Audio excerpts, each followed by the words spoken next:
Senhor Jesus, nosso divino amigo, benfeitor divino.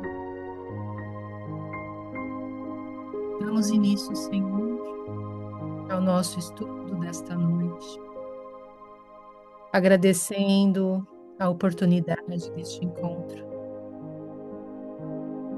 Agradecemos, Senhor, a alegria que sentimos, a honra que temos de termos em nossas vidas a possibilidade de aprender sobre a vida espiritual. Como estaríamos, Mestre, se estivéssemos longe do Teu amor? Por onde estaríamos andando, Senhor, sem estes conhecimentos que nos esclarecem sobre quem somos, o que estamos fazendo neste mundo, o que devemos fazer para trilharmos o caminho que nos leva ao Pai? Então, Senhor, agradecemos, porque somos abençoados com a oportunidade de estudarmos juntos estes ensinamentos que nos chegam do mais alto. Agradecemos, Senhor, a presença querida e carinhosa dos nossos benfeitores. Ensina-nos, Mestre, a comungarmos os seus pensamentos, a recebermos as intuições, para que possamos aproveitar as oportunidades que a vida nos apresenta. Oportunidades vindas das tuas mãos de amor e bondade. Agradecemos, Senhor, e pedimos que nos abençoe. Que abençoe o estudo desta noite, que envolva e inspire a Yuri, e que possamos todos aproveitar destes ensinamentos preciosos, colocando-os em prática em nossas vidas. Guarda-nos, Senhor, na paz do teu amor, hoje e para todo sempre. Assim seja.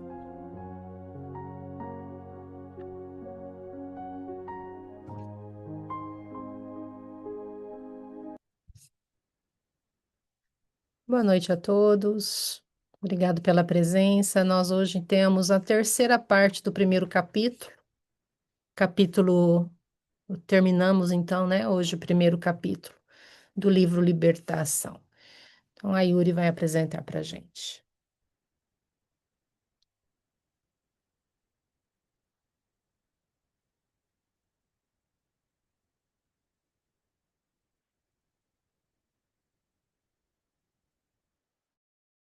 Antes? Não, Não.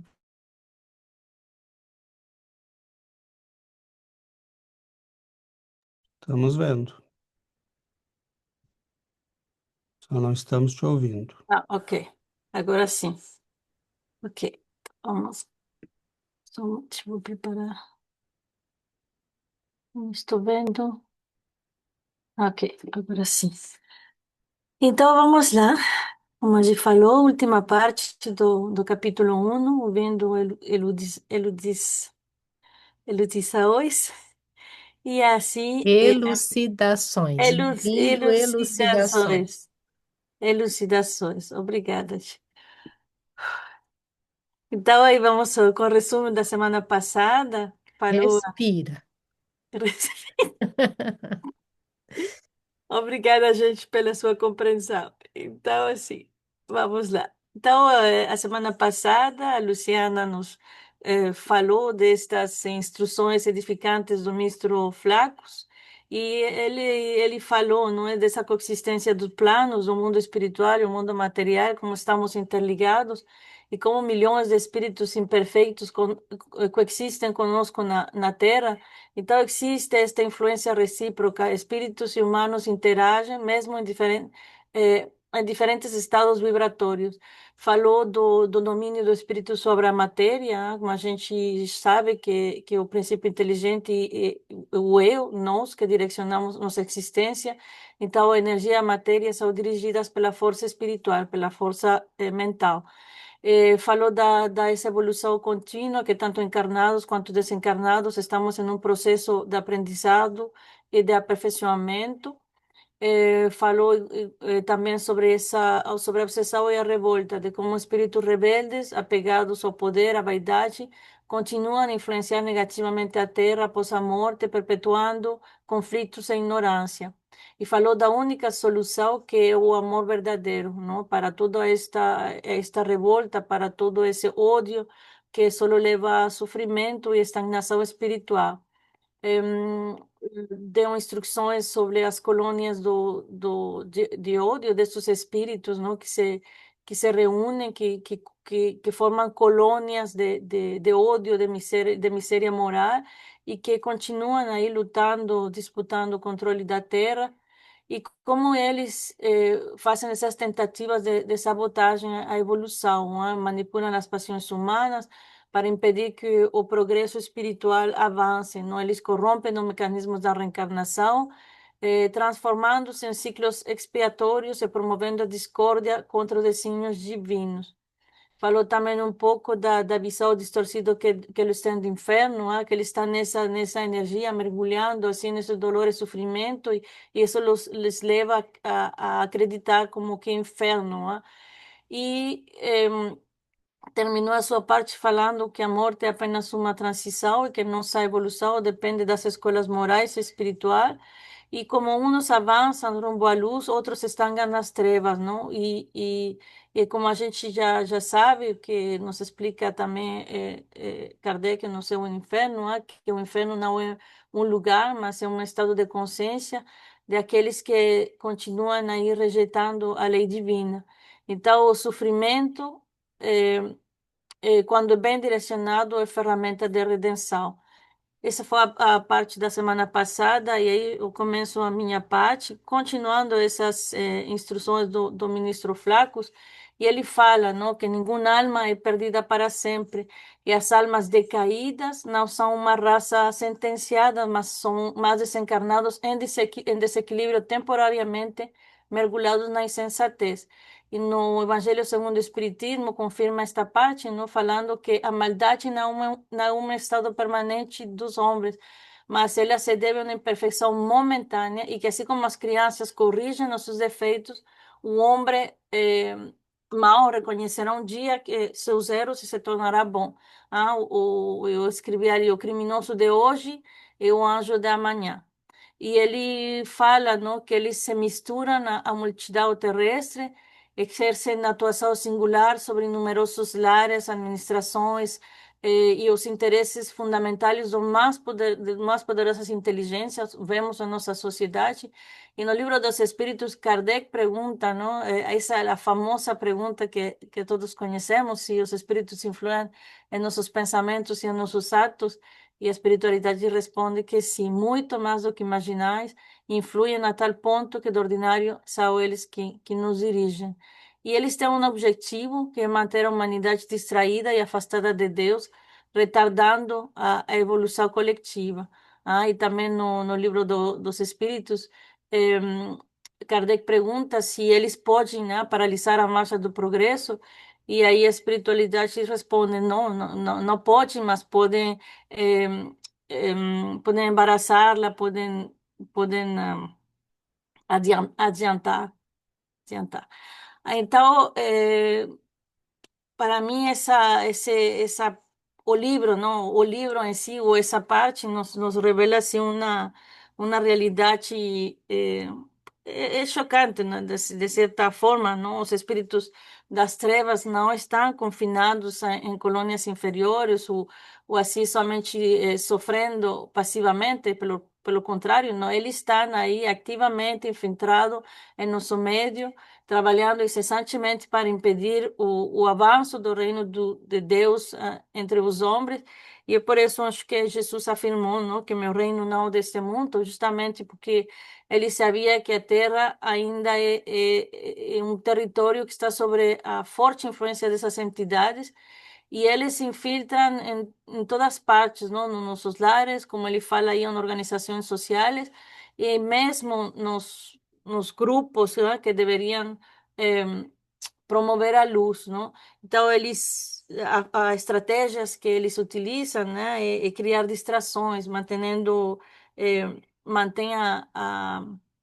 a humanidade dopada, Flacos fala, não, narcóticos da ilusão, então nos vícios, no materialismo, nos conflitos, o entretenimento vazio, que finalmente nos afastam de nossa reforma íntima.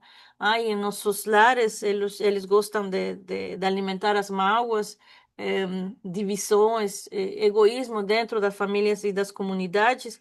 E a gente vê também em nossos governos, em nossas instituições, como eles continuam aí pervertendo as boas intenções e mantendo este estado de ignorância, não?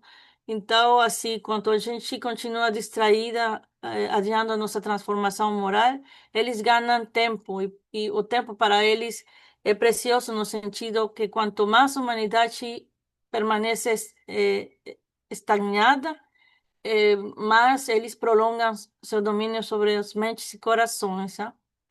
Então, aí ele fala uma parte assim muito interessante que ele fala da transformação das regiões espirituais e eu vou ler e vou explicar um pouco o que eu pedi orientação para César.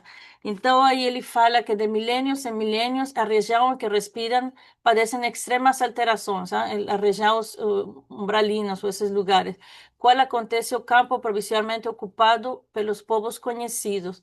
A matéria que lhes estrutura a residência sofre tremendas modificações. É precioso trabalho seletivo se opera na transformação natural dentro dos moldes do infinito bem.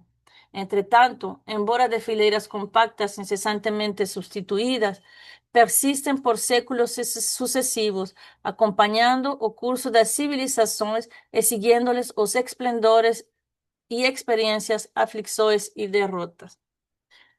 Então, assim, como eu falei, pedi orientação a César e ele disse uma coisa assim interessante que a vezes André Luiz nos dá assim, pistas porque ele sabia que naquele tempo, quando ele, no tempo que psicografou o livro, que possivelmente não entenderíamos nossa realidade do mundo espiritual. Então, o que basicamente quer dizer aqui é que nosso mundo material é uma versão grosseira, não, do mundo espiritual. Não? A Terra é como uma cópia imperfeita do mundo espiritual. Então, tudo o que temos aqui, eles também têm, ou mais bem, tudo o que eles têm, nós temos aqui.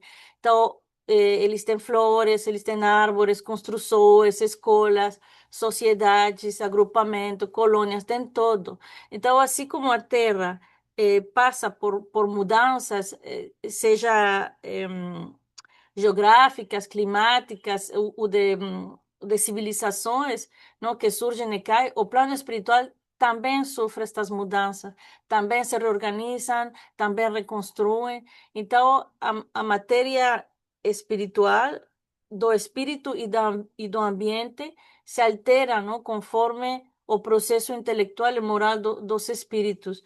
Então, a gente entende que este movimento, não, este movimento do progresso natural da vida, espíritos também aí cansam, tem alguns que estagnam e outros que buscam o progresso, não? Existem alguns que querem sair dessas regiões, mas outros também resistem. Então, os espíritos que evoluem ascendem ao planos mais elevados, mas os espíritos que resistem permanecem nessas esferas inferiores por um certo tempo, não? E pode ser mesmo séculos, como vamos a ver mais adelante no livro. Então, assim, César me falou algo muito, muito interessante, que falou que para muitos deles a Terra é o paraíso, não? Então, esses espíritos que insistem em não evoluir continuam ligados às vibrações mais baixas da humanidade. Então, aproveitam de todas as fraquezas humanas, da guerra, do egoísmo, da ignorância. E aí, como falou Flacos, não, eles seguem os esplendores e experiências, aflições e derrotas. Ou seja, que se alimentam tanto dos momentos de glória, de vaidade, quanto das quedas, não, como de sofrimento. Então, isso, alguns avançam, outros ficam presos de padrões negativos, influenciando e sendo influenciados ao mesmo tempo pelas civilizações terrestres ao longo da história. Então, aí, dos colaboradores que estava aí na palestra pergunta, não, se questiona, não, diz a Flacos, grande benfeitor, reconhecemos a veracidade das vossas afirmações, todavia, por que não suprime o Senhor compassivo e sábio tal pavoroso quadro? Então, assim, uma pergunta muito interessante, não? Ah, por que Deus não muda este panorama, não? Se Deus é bom, é sábio, é justo, por que permite as trevas, por que permite o sofrimento? E aí o Flacos responde, que muito interessante, ele diz, se você quer que Deus elimine o mal e a dor, vocês... meditem em vocês, não? Ele fala, não será o mesmo que interrogar pela tardança de nossa própria adesão ao reino divino? Sente-se o meu amigo suficiente iluminado para negar o lado sombrio da própria individualidade? Libertou-se, acaso se libertou de todas as tentações que fluem dos escaninos misteriosos da luta interna? Não admite que o orbe possua seus círculos de luz e trevas, qual acontece a nós mesmos nos recessos do coração. Então, um pouco assim, não? Antes de questionar a Deus, devemos olhar para nós mesmos, não? Porque muitas vezes a gente trata o mal como se fosse a parte de nós. A gente logo diz, aqueles espíritos maus ou aqueles espíritos inferiores, mas, perdão, mas somos nós, espíritos imperfeitos, não tanto como eles, só que estamos num estágio diferente. Então, se o mal existe, é porque ainda carregamos dentro de nós o mal.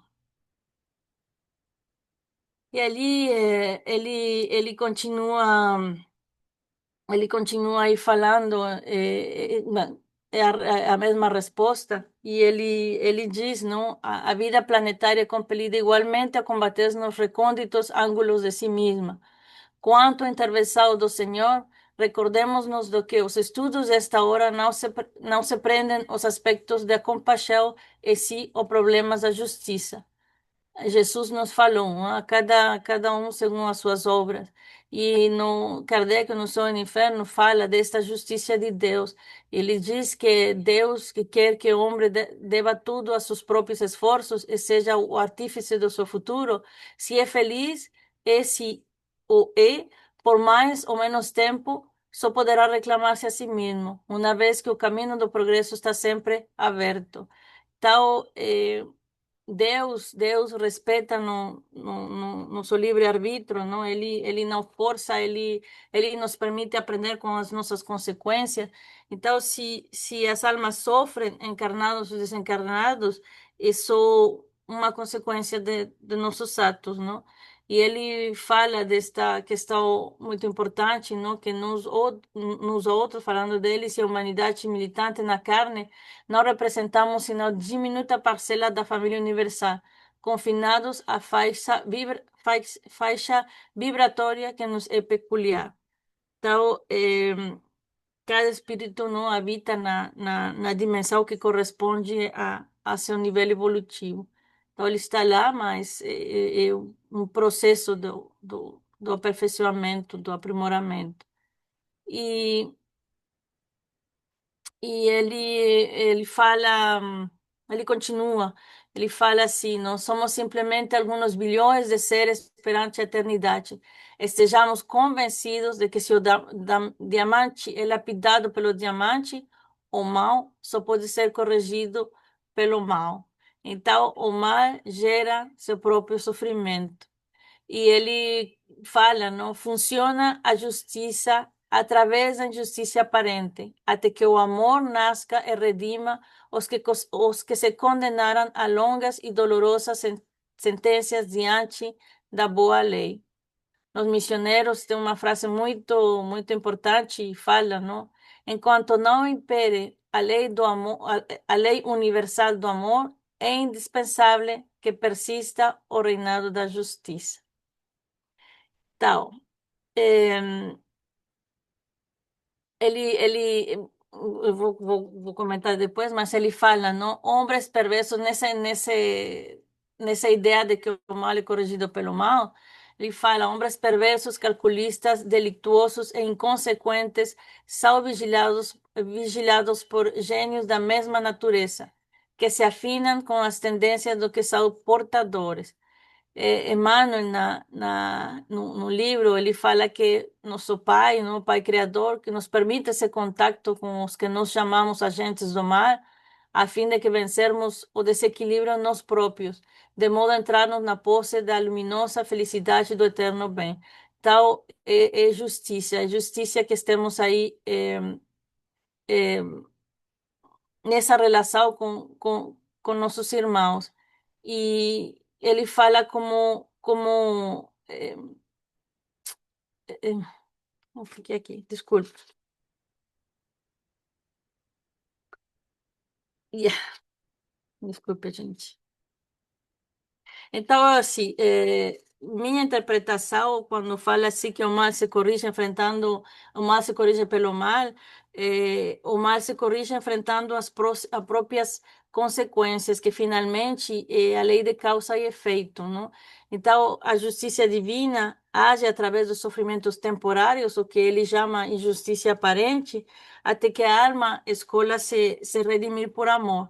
Não? Agora, enquanto ele fala aí que homens perversos são vigilados por gênios da mesma natureza, o que ele nos está falando é a lei da afinidade, não? Indivíduos com as mesmas tendências negativas são acompanhados por espíritos, por entidades que vibram na mesma frequência negativa, e o contrário é o mesmo, não? Então, não é injustiça, finalmente é uma consequência natural da sintonia vibratória e que existe, não, entre as almas. Então, cada ser humano atrai companhias espirituais segundo seu estado moral.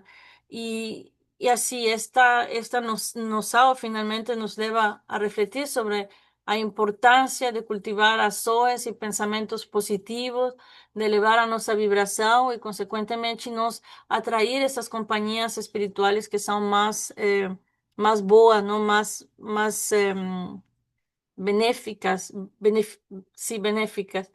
E, e assim, eu não sei se depois a gente pode falar da interpretação, mas com César, mas se esses homens que são vigilados por essas influências eh, va criando como un ciclo, ¿no? De sofrimento, de um ciclo de obsessão. Então, o mal vai alimentando-se com o mal.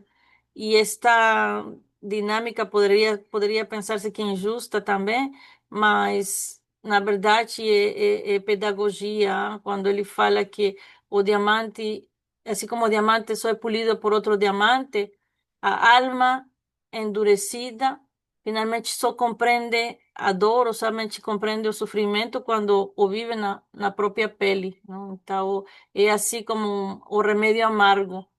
E esta última parte fala, ele fala que realmente nunca faltou proteção do céu contra os tormentos das almas endurecidas e ingratas. Em, mas os anjos guardiãos, não, os espíritos protetores, não se despreocupam dos titulados. No entanto, seria ilógico e absurdo designar um anjo para custodiar os criminosos. Tal é a lógica do merecimento, né, nas relações espirituais, não? A proteção ou a tutela conforme o comportamento moral de cada um é assim que é dado, não? A gente sabe que nossos mentores são mais elevados que nós, mas não são espíritos, vamos dizer, crísticos, não? Os mentores vão conforme a nosso adiantamento. Então, a gente vai melhorando, conforme melhoramos, vamos tendo esses espíritos que vão melhorando em rango. Então, é a responsabilidade individual e a importância de cultivar virtudes, não? A fim de atrair essas energias mais evoluídas. E ele fala algo muito chocante, na certa forma, mas assim, é uma batalha espiritual. Ele diz que hombres encarnados, de maneira geral, permanecem cercados pelas escuras e degradantes irradiações de entidades imperfeitas e indecisas quanto eles próprios, criaturas que lhes são invisíveis ao olhar, mas que lhe partilham a residência.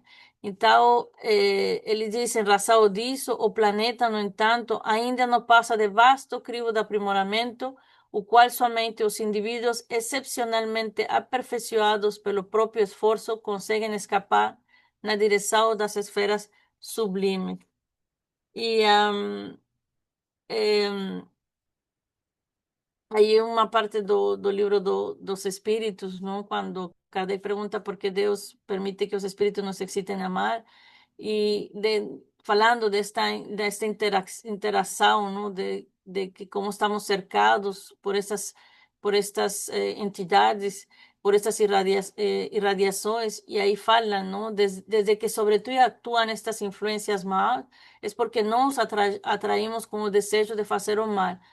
Os espíritos inferiores correm a auxiliar-nos no mal.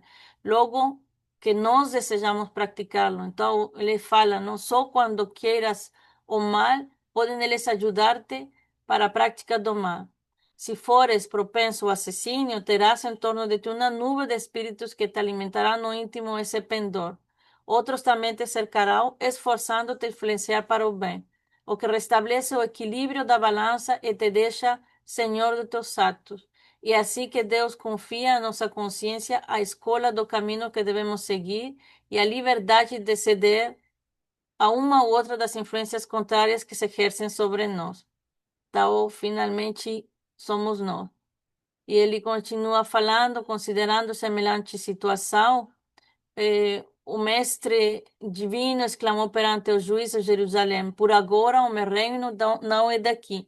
E pela mesma razão, Paulo de Tarso, depois das lutas angustiosas, escreve aos Efésios que não temos que lutar contra a carne e o sangue, mas sim contra os próprios, contra os principados, contra as potestades, contra os príncipes das trevas e contra as hostes espirituais da maldade nas próprias regiões celestes. Então, a verdadeira luta não é contra as pessoas de carne e sangue, não. A verdadeira luta é contra essas forças espirituais das trevas que atuam todo o tempo nos bastidores da existência. Então, este texto, o livro nos convida a uma reflexão muito importante, não? Que quando a gente fica distraído com todo tipo de conflitos, seja material, sempre existe uma guerra silenciosa, não? Que acontece no plano espiritual, e aí é que nossas escolas diárias determinam se alimentamos as trevas, se continuamos para essa ponte, não? De luz, ou algo melhor. E aí ele continua, dizendo que o império imenso das inteligências desencarnadas participam de contínuo no julgamento da humanidade.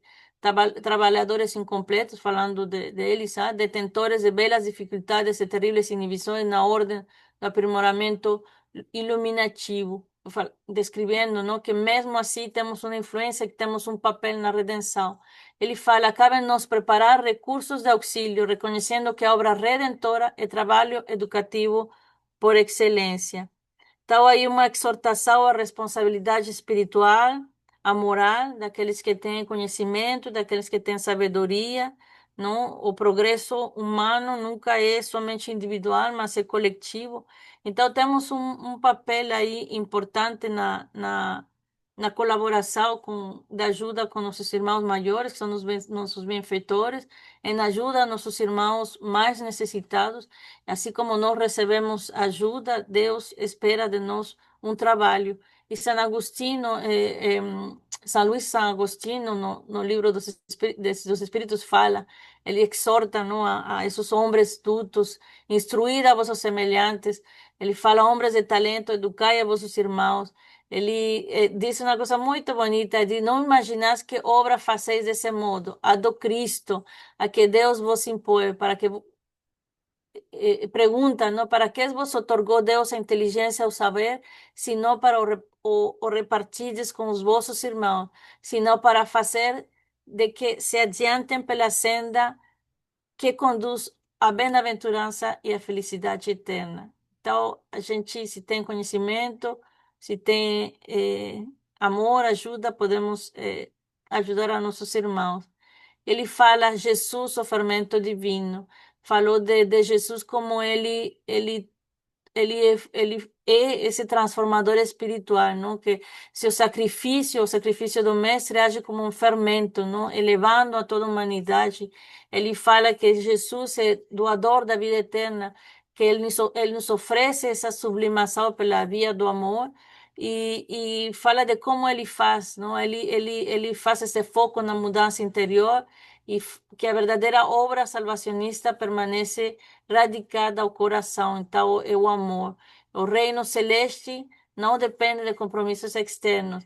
É preciso de boa vontade, de renúncia, de serviço ao próximo. E assim, não Jesus transformou o mundo, transformou os corações. E qual foi o método dele?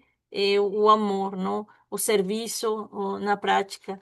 E aí eu me lembrei dessa frase de Jesus que fala, não? Eu vim curar eu não vim para curar os sãos, não?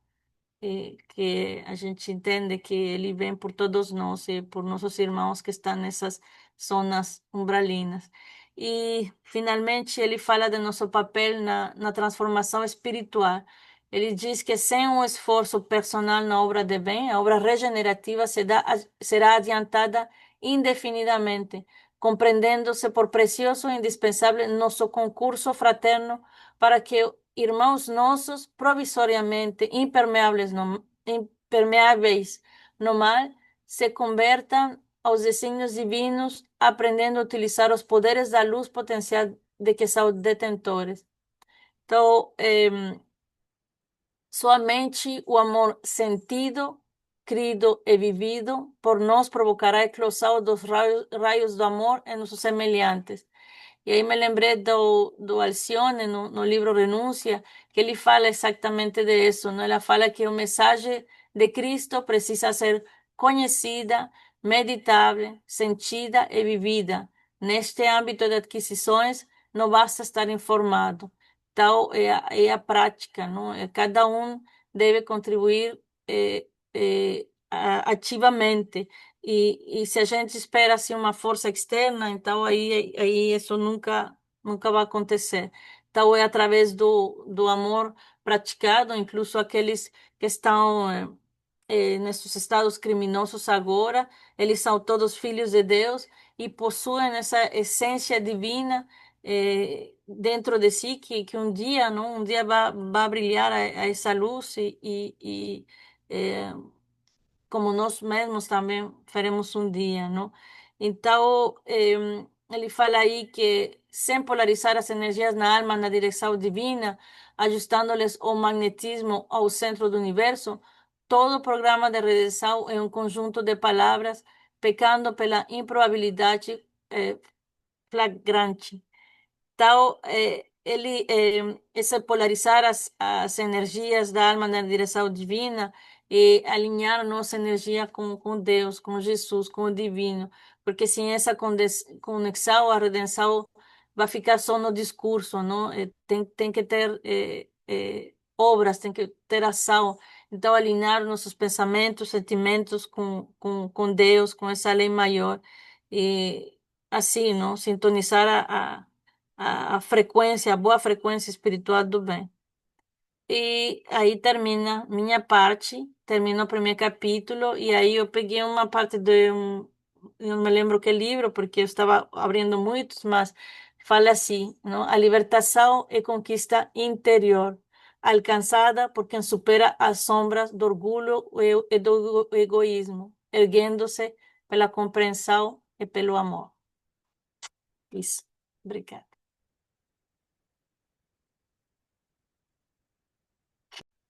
Obrigado, Yuri. Muito Obrigada, bom. Yuri. Muito bom. Então, passamos à segunda parte, né, com as reflexões, comentários e questões.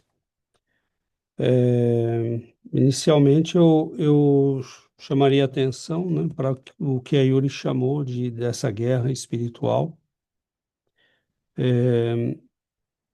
O mundo é um campo de batalha, né, onde há os espíritos que estão promovendo o crescimento, a melhoria da humanidade, e aqueles nossos irmãos que querem manter a Terra como ela é, né, querem manter o ser humano como ele é.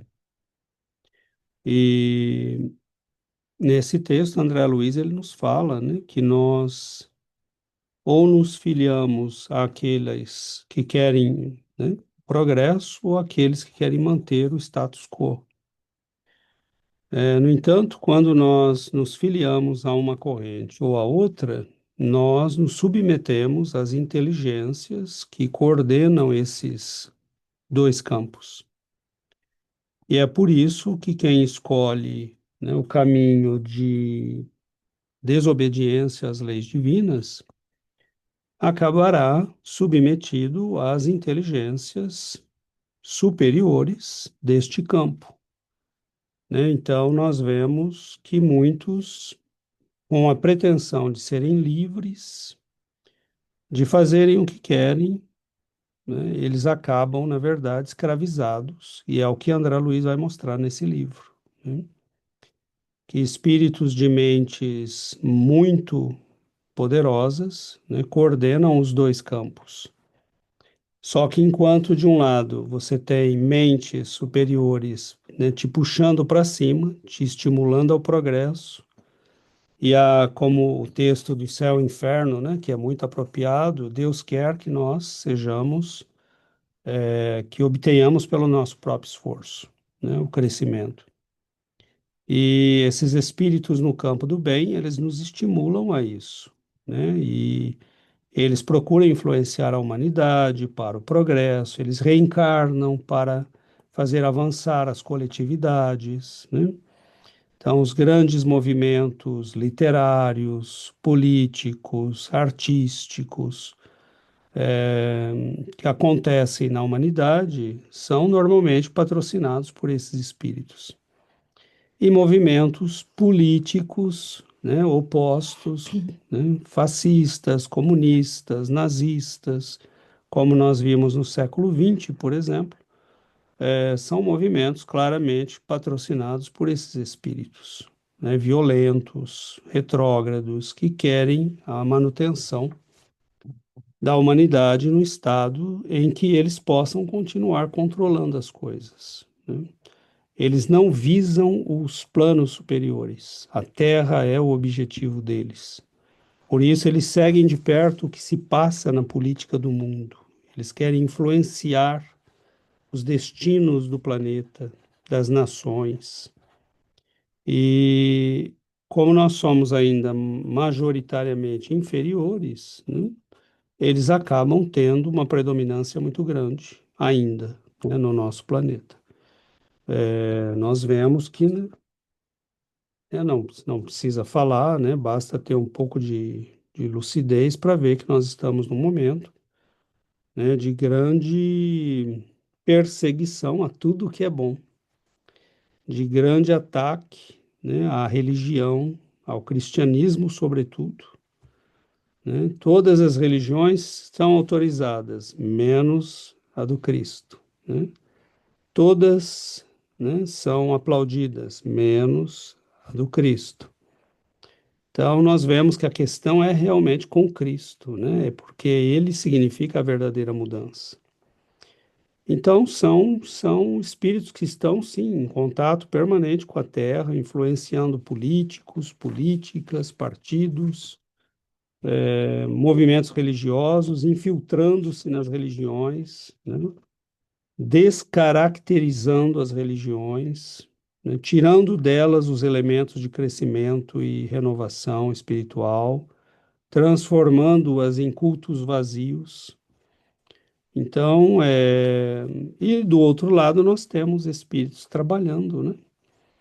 E como quase sempre esses espíritos trabalham em silêncio, nós achamos que eles fazem menos, né? Na verdade, não. Ninguém percebeu os 75 anos de vida do Chico Xavier, né? Só que ele deixou depois dele uma multidão de pessoas trabalhando, estudando, né? Centenas de livros. Na Europa do século XX se encarnaram grandes espíritos, né? Só no catolicismo nós temos dezenas, né, de grandes missionários que trabalharam na Europa. E no mundo, né, no mundo todo, eles nasceram, trabalharam. No Brasil são centenas, né, de grandes missionários. E com certeza em todos os países. Mas o mal faz mais barulho, né?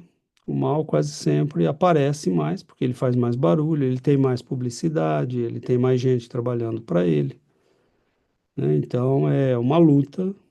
Agora, como a Yuri ressaltou, a escolha é nossa, né? A escolha é nossa. Então, ou nós nos filiamos a uma corrente ou nos filiamos a outra.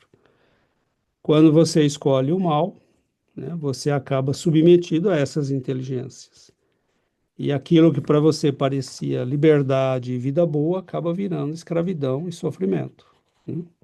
Por isso ele diz que o mal corrige o mal, né? Porque você vai se submeter, é como entrar num grupo de bandidos ou entrar para a máfia, né? No início você acha muito legal, né? Mas a hora que você começa a ver que ali tem regras muito estritas, que tem quem manda em você e que a tua vida não vale nada se você não obedecer, aí você começa a perceber que se deu mal, né? Mas aí muitos já estão lá dentro e para sair leva tempo. Bom, então abrimos a palavra para mais participações.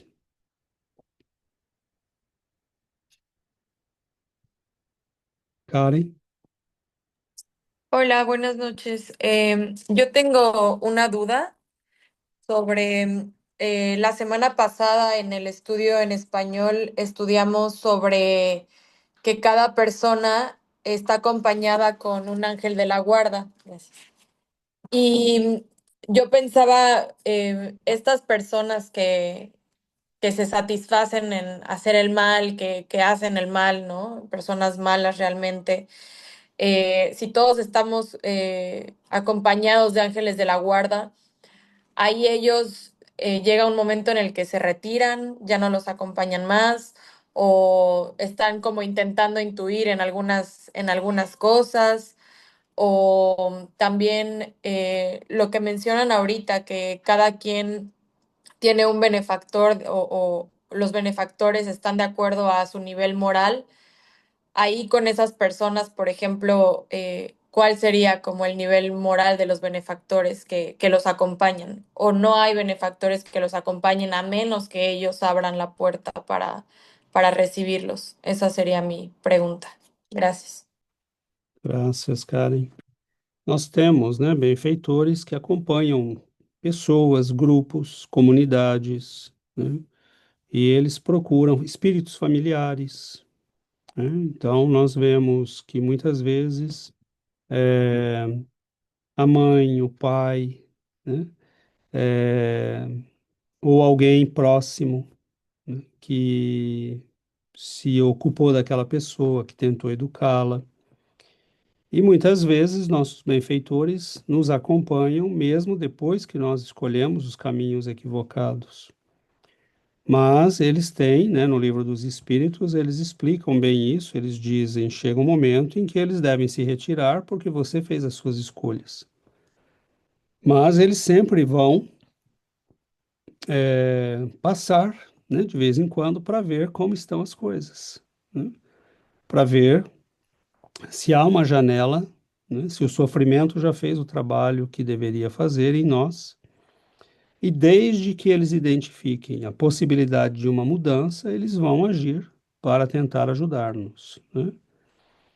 Eu lembro de um espírito que se comunicou uma vez numa das nossas reuniões. Ela se dizia, comunicou-se em primeiro um espírito que se dizia um comandante guerreiro, né, de falanges espirituais, e, e ele, depois dele, comunicou-se uma senhora, né, que se dizia uma serva dele, Havia né? sido, né? E Ela havia sido uma ela havia serva sido dele. uma serva dele em vida e continuou servindo ele, né? Servindo no mundo espiritual. Mas ela dizia: esse foi o meu disfarce, né? Eu me faço passar por uma serva, mas o meu objetivo sempre foi tirá-lo de lá, ajudá-lo, e finalmente ele está chegando a isso, né? Então veja o sacrifício, né? Aqui, muitas vezes um espírito se propõe para salvar uma alma, né? Então, os benfeitores continuam nos auxiliando, fazem o que podem, mas nós somos livres e temos que responder pelas nossas escolhas. Se nós não ouvimos, se nós fechamos todas as portas, se nós não damos abertura nenhuma, eles não têm escolha senão se afastar, né? Agora, a questão do nível evolutivo dos benfeitores é variável também, né? Nós temos benfeitores que às vezes são praticamente espíritos familiares, né, que são melhores do que o protegido, mas não são espíritos de luz, e isso pode variar muito, né?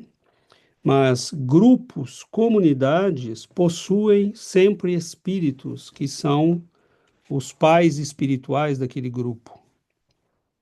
Então, há uma escala, né, de mesmo aquele espírito, por exemplo, quantas vezes nos livros de André Luiz nós vimos uma mãe, um amigo que foi pedir ao benfeitor espiritual a intervenção, né?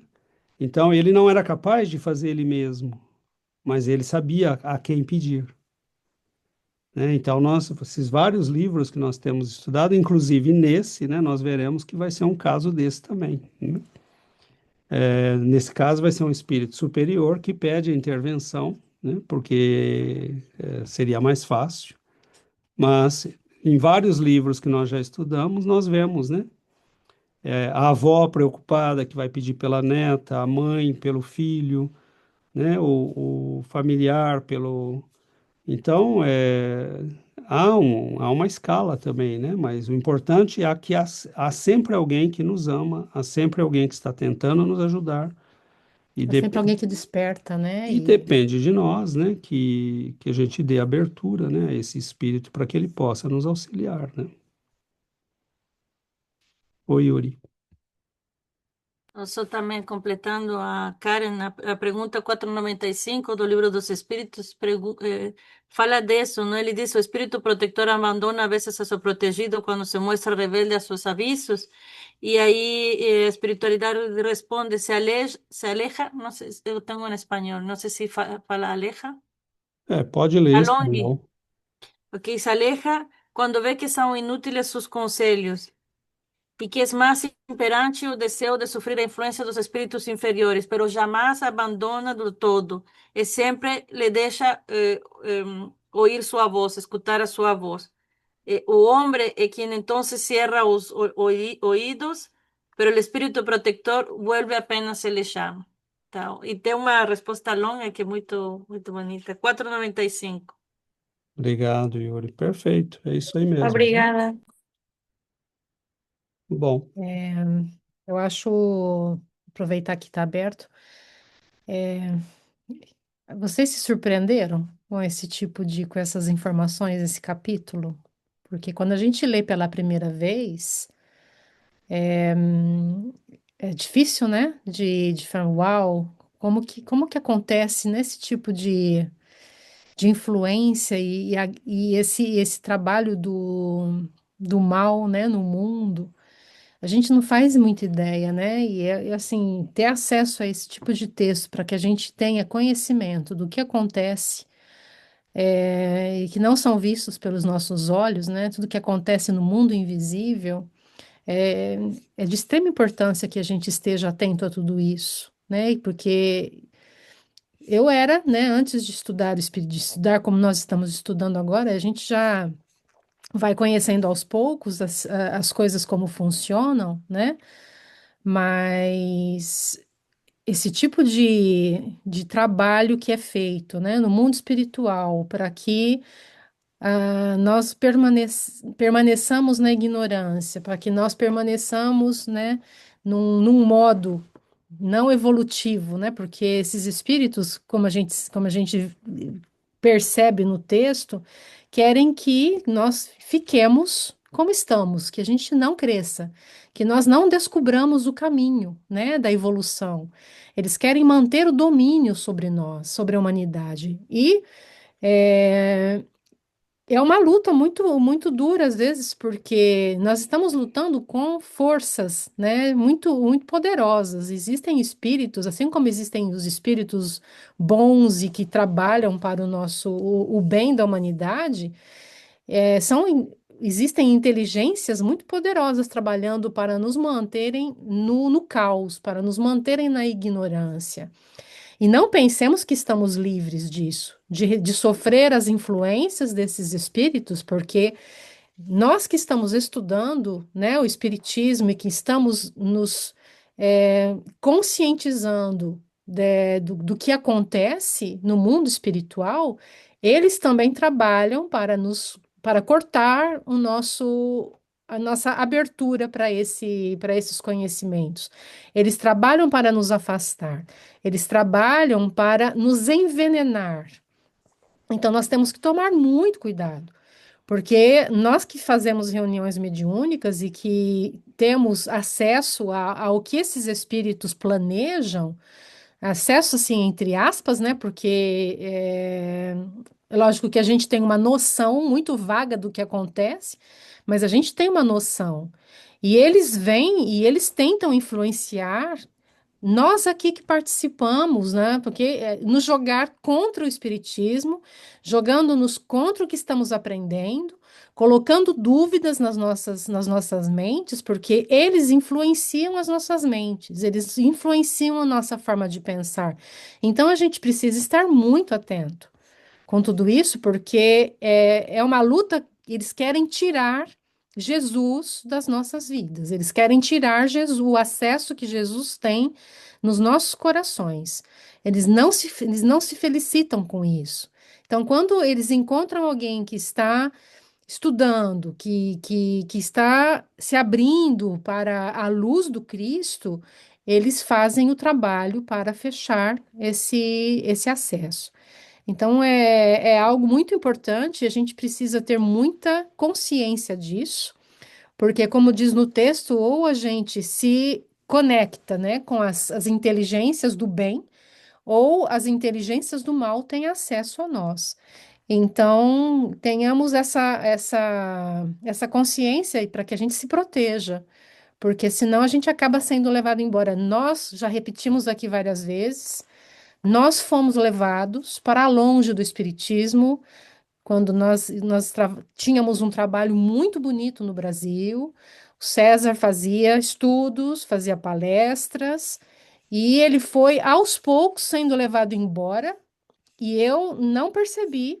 Nós estávamos no início do nosso casamento, veio o dirigente do nosso centro falar conosco.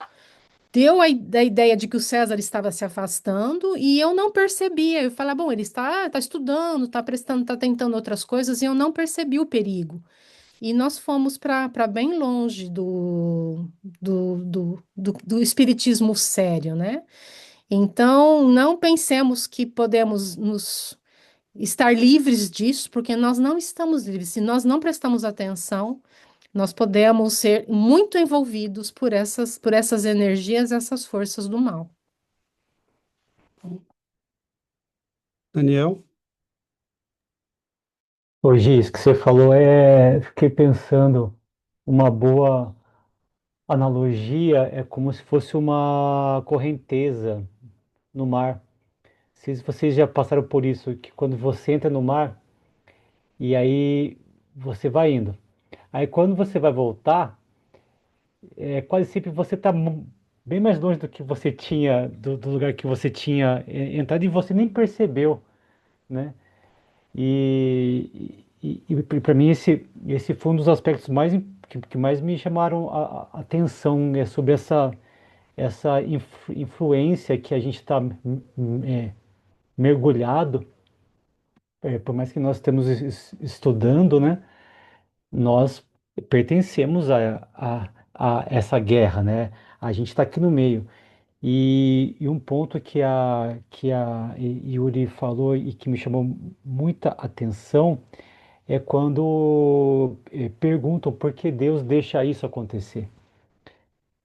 E aí que vem o não julgamento, né? A gente fica, de repente, vê uma pessoa, por que que ela tá fazendo isso? Por que que eu não sei o quê? E esse não julgar é uma coisa que a gente faz isso naturalmente, né? A gente também precisa ficar muito atento. Antes, a gente tem que olhar para nós mesmos, né? Quem somos nós para julgar, né?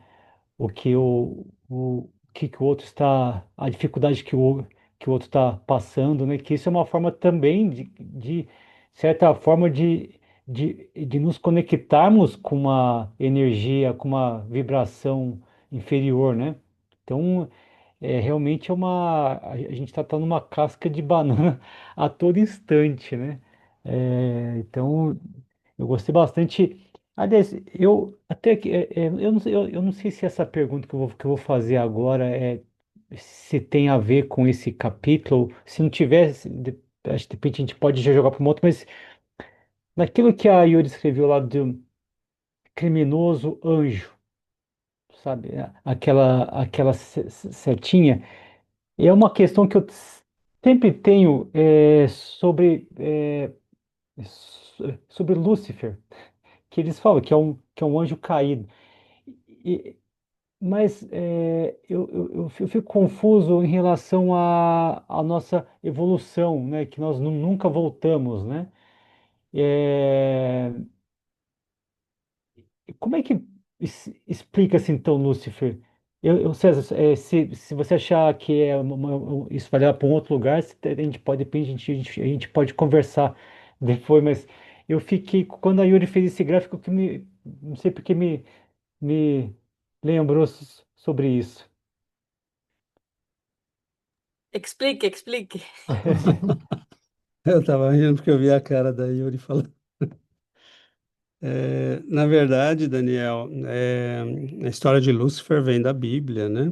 Se eu não me engano, está em Isaías. E o Ezequias, não lembro agora. E ele é anunciado como um anjo que se rebela contra Deus. Agora, a gente não pode esquecer, né, que a tua questão, ela parte de um pressuposto que é o da igreja, né, de que os anjos foram criados anjos.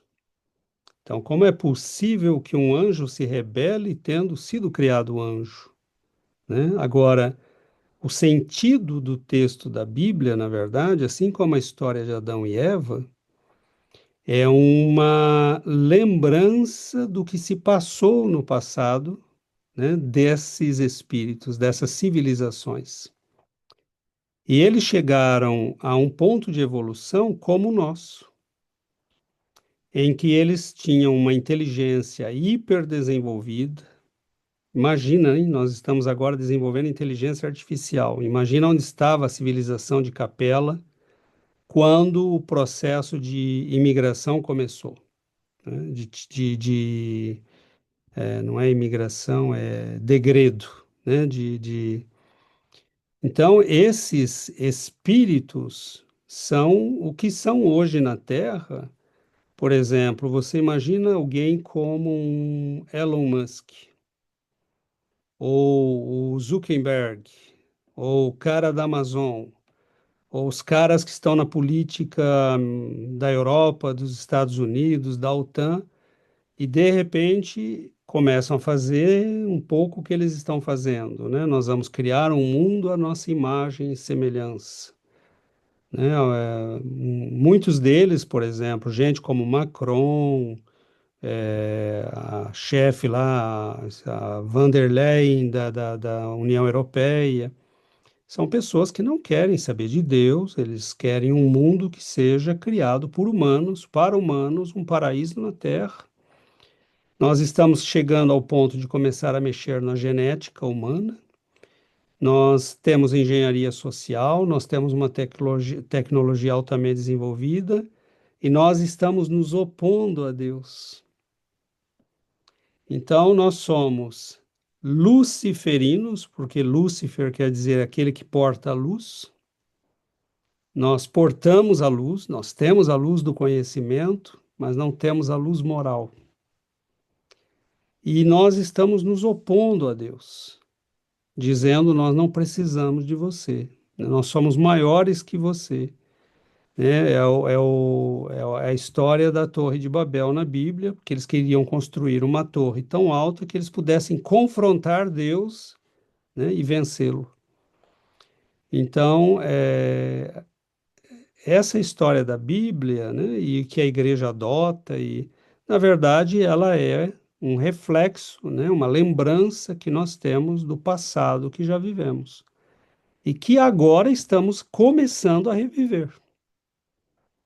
Porque o que são esses grandes cientistas, né, esses políticos que estão construindo o mundo de hoje sem Deus?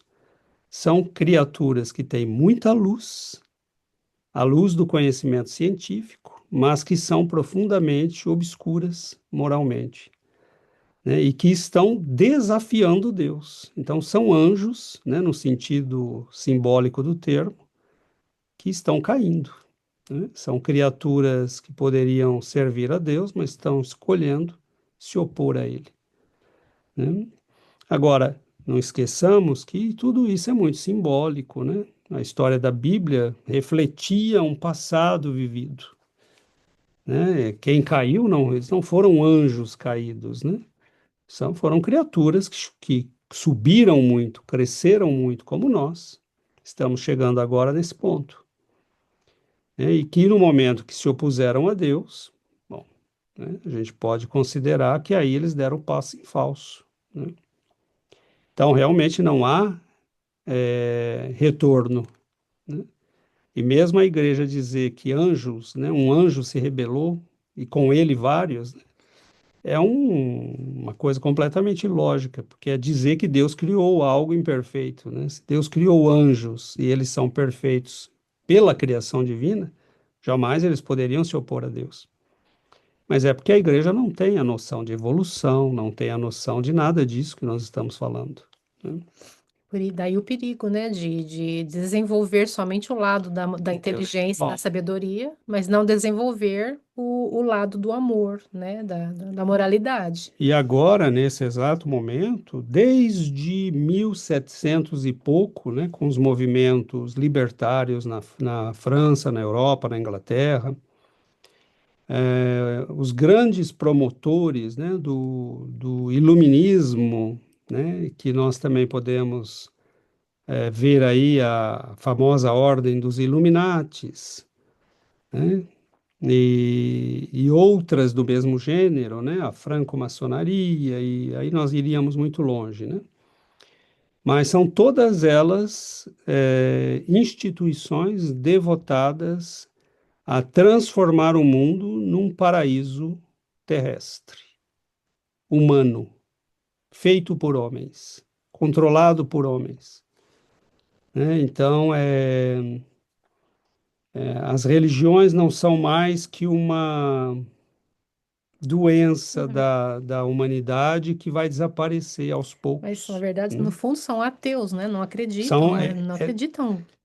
teoricamente, eles são ateus, mas o problema é que o desvio é tão grande que eles, a força de se oporem à religião e ao Cristo, em muitas dessas instituições, eles passaram a servir a Lúcifer. E daí vem as igrejas e cultos satânicos que nós temos hoje no mundo. Os mais perigosos, no entanto, são secretos. E, bom, né, a gente poderia falar mais, mas acho que não é necessário. É a mesma coisa, nós estamos vivendo esse fenômeno dos anjos caídos. Eles não são anjos, obviamente, mas são seres de muita luz, né? Porque quando você tem o conhecimento das ciências psicológica, sociológica, né, da política, das ciências físicas e biológicas. Tudo isso está a serviço dessas ideologias perversas, né? Então, nós estamos nesse ponto, exatamente nesse ponto. Ficou mais claro, Daniel? Sim, muito obrigado. Nada. Bom, se É, tem vários trechos no livro, né? Tem vários trechos assim que eu acho que, por exemplo, ele fala mentes cristalizadas na rebeldia. Quanto tempo leva para descristalizar uma mente? Uma mente que está cristalizada na rebeldia, né? É? posso dar um exemplo? Pode. A cristalização é um processo químico. É uma pena que eu não, a Giovana falou, levantou o assunto agora, né? Eu poderia procurar na internet. É, se você procurar cristalização, você vai ver que, por exemplo, a primeira vez que eu vi, né, eu só conhecia teoricamente, né, estudando para vestibular, esse tipo de coisa, mas na faculdade, um dia, né, a gente estava no curso de química analítica, e, e aí você tem, né, uma solução, ela está concentrada, mas você aquece, né? E ela está hiperconcentrada, mas com o aquecimento e a agitação, ela vai dissolvendo tudo, e está tudo dissolvido ali, né? E aí você pega uma baguete, né, um coisa de vidro, e deixa ela esfriar um pouco, aí você dá uma batida. A vibração, né, faz as moléculas, os átomos se juntarem, né, e aí você forma os sólidos, né? O cristal. E alguns cristais são verdes, azuis, né? Tá tudo branco, transparente na solução, e algumas cristalizações são muito bonitas. Mas no momento em que forma aquele cristal, né, você formou um cristal, né? E então o processo para que você o desfaça depois, né, muitas vezes vai exigir também altas temperaturas, né, dissolução em meio apropriado, né? E aí você vê, né, André Luiz usar esse termo, né? Porque uma vez que a mente cristalizou, ela assumiu uma forma, como um cristal assume uma forma, né? Por exemplo, o cristal de cloreto de sódio, ele é quadrado, né? Então tem um sódio, um cloro, um sódio, um cloro, né? Ele é como um quadrado. Tem outros que são octogonal, né? Tem várias formas, né? Mas a partir do momento que ela assume uma forma, ela assume uma forma. E aí, quanto tempo ela vai permanecer nessa forma? Né? Então, é interessante que ele use o termo, né, cristalização. Na Que rebeldia, a né? rebeldia, né? E eles conhecem inumeráveis recursos de perturbar e ferir, obscurecer e aniquilar. Pois ele tem uma outra frase que fala: escasso número de pessoas, ainda mesmo em se tratando dos religiosos mais avançados, guardaram a prudência de viver no vaso físico de conformidade com os princípios superiores que esposaram. Escassos são o número de pessoas que vivem de acordo com os princípios, né? Mas o termo-chave é prudência, né? Tiveram a Prudência prudência, de viver. porque quando nós não temos essa prudência, né, nós acabamos nos quadros de perturbação após o desencarne, né? E não só após o desencarne, porque esses quadros de perturbação, Começam né, na vida, né? começam já nessa vida e vão influenciando a família, né, destroem casamentos, destroem obras generosas, né, De de caridade. caridade, de amor, destroem projetos importantes que poderiam ajudar a humanidade. Né? Então, não é, como a Giovana ressaltou, não é uma brincadeira nisso, né? Nós estarmos atentos a isso, sermos prudentes, né? Sermos prudentes como, né, cristãos verdadeiros, porque não é brincadeira isso. Que ele diz aqui que nós somos espíritos incompletos e aderimos aos movimentos que lhes dizem respeito e colhemos os benefícios da ascensão e da vitória ou os prejuízos da descida e da derrota. Então, nós somos ainda espíritos incompletos. Então, nós temos fragilidades. Então, por isso, daí o perigo, né? Que nós podemos ir para um lado ou para o outro, né? De onde vem, né, a necessidade da prudência, né? Prudência, oração, estudo e nos confiarmos à proteção dos nossos benfeitores, né? A proteção do Cristo, sem a qual nós não conseguimos, né? Todos aqueles que tentaram se colocar, né, em oposição a esses espíritos ou imaginando que pudessem enfrentá-los, né, acabaram muitas vezes mal, porque nós não temos gabarito para isso, né? Agora, Jesus nos disse, não resistais ao mal. Ele estava dizendo, não vá se meter a besta, deixe isso comigo. Eu posso. Agora você segue o bem, né? Não resistir ao mal quer dizer não perca tempo brigando com quem você não pode ganhar. Estimule o bem, faça o bem, né? E aí deixa o resto comigo. Oi, Esmeralda. Buenas tardes.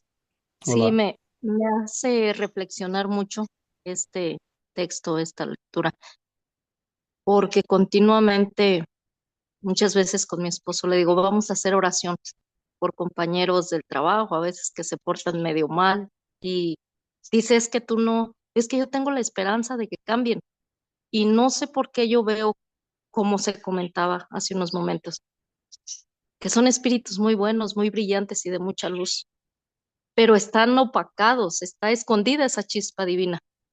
Y si no podemos con palabras, yo creo que con oración sí se puede. Ejemplo ahorita con este señor de Trump que está con todo esto, muchos dicen, es que es esto, es aquello, y Señor, haz oración y a él le llegará esa oración y quizás sea lo que le hablan de su corazón. Yo tengo la esperanza muy en mi interior que el mundo va a cambiar. Creo que estamos en un proceso muy difícil, como dicen, la tierra está en parto, y yo creo que es así. Y vemos como que nunca, nunca, pero yo en mi interior digo, es que simplemente en los textos sagrados se dice, a, a Dios no le gustan los hombres tibios.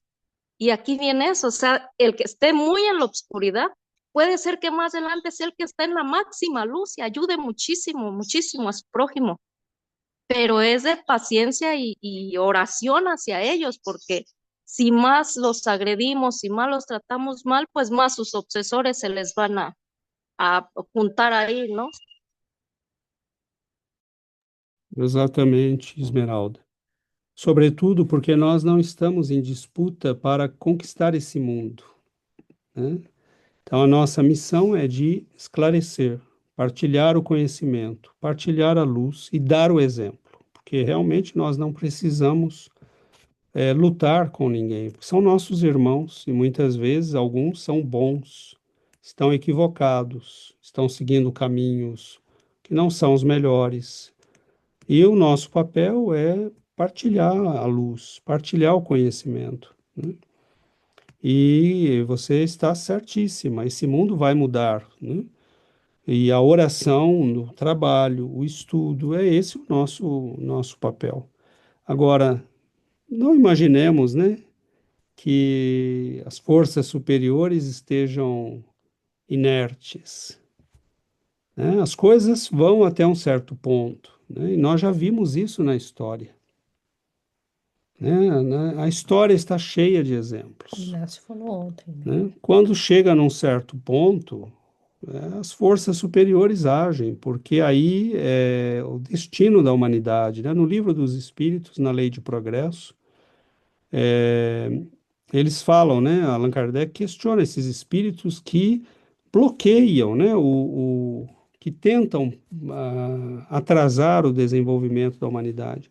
E eles dizem, sim, às vezes eles conseguem, mas chega um momento em que a providência divina diz basta e eles viram como pedras sobre as quais se passa uma carroça, né? Uma roda. Eles serão esmagados pela força do progresso. Porque chega um momento em que as coisas são inevitáveis, né? E agora nós precisamos entender, né, como a Yuri colocou na apresentação, e nós, né? E o nosso papel nisso tudo? Por mais simples que ele seja, né?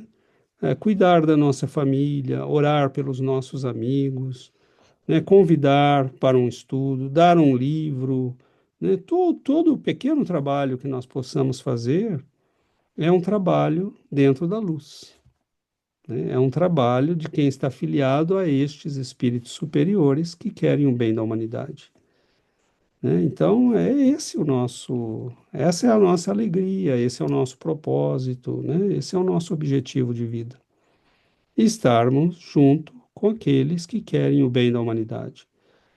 E os nossos irmãos que ainda não estiverem prontos, que estão equivocados, nós temos que orar por eles e lamentar, né? Porque muitas vezes estão escolhendo caminhos de sofrimento, de dor, né? Quantas pessoas ilustres, inteligentes, né? Quantos médicos escolhendo, né, apoiar causas que são perigosas espiritualmente, né? Quantos políticos brilhantes patrocinando mentiras, né? Então, nós sabemos onde acaba tudo isso, né? Então, nós não estamos em disputa por este mundo, né? Jesus disse: Meu reino não é deste mundo, ainda, né? Mas um dia será, né? Um dia será também deste mundo, né? Quando a maior parte da população, né, tiver alcançado um nível de educação espiritual que favoreça, né, o estabelecimento do bem e da regeneração no nosso planeta. Tudo virá a seu tempo. Mas a fala da Esmeralda é importante. Deus não quer, né, não aprecia pessoas covardes, né? Que nós tenhamos a coragem de viver, né, a nossa, como disse no texto que a Giovana leu, né, e como a Yuri também colocou, que os nossos, né, ele fala, ele usa o termo, né, a improbabilidade de que nós consigamos alguma coisa, né, de relevante se não combinamos o que falamos com os nossos atos. Então, isso é um desafio para todos nós, né? Não é fácil para nenhum de nós, mas é nesse mundo, nesse meio, no meio dessas pessoas com quem nós estamos, que nós vamos testar a nossa capacidade de aprender, de mudar e de integrar o conhecimento, né? E Jesus não está esperando de nenhum de nós aquilo que nós não podemos dar, né? Não pode ser ingênuo, Mas a né? gente tem que ser realista, saber conhecer as próprias forças, mas todos podemos algo de bom. É isso que é importante. Todos podemos algo de bom, né? Mesmo que pequenininho, né? Um exemplo que nós damos, por menor que seja, né? Às vezes, cuidar de um animalzinho, né, quando outros o agrediriam. Ser benevolente com o idoso, né? Enfim, qualquer gesto que mostre o Cristo, né, é um gesto que nós estamos fazendo em nome da luz. né? E confiemos nos benfeitores, confiemos nos espíritos superiores, né, que eles não nos deixam, eles nos acompanham, eles acompanham o progresso da humanidade, eles trabalham, eles se esforçam, né? Muitos deles reencarnam, né? Então, prossigamos, né? Prossigamos. Eu acho que a doutrina espírita é maravilhosa porque é essa luz de esperança, né, que nos mostra que mesmo os mais maus um dia chegarão também, né, a Deus, encontrarão o caminho do bem. Muito bom, meus irmãos, então o nosso tempo se esgotou. Vamos então finalizar a nossa reunião de hoje.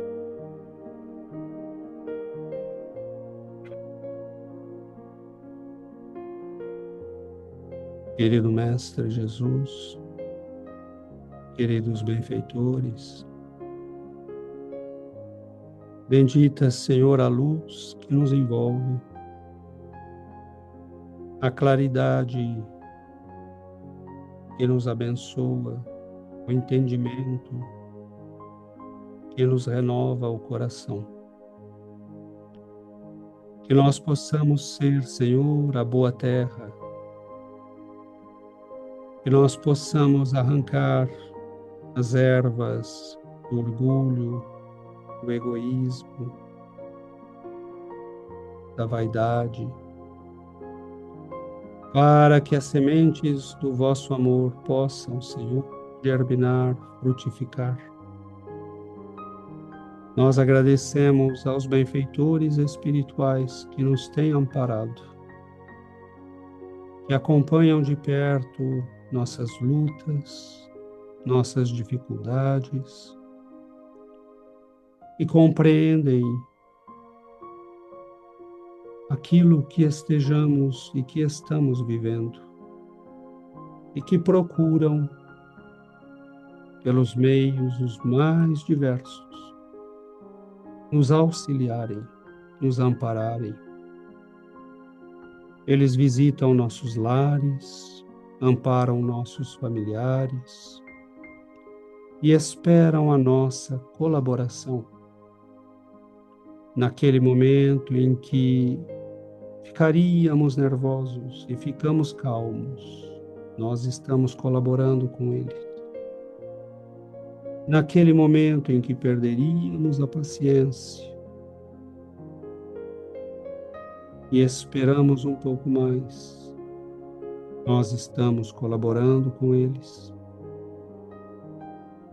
Enfim, nós compreendemos que podemos sempre fazer um pouco para que eles possam fazer muito.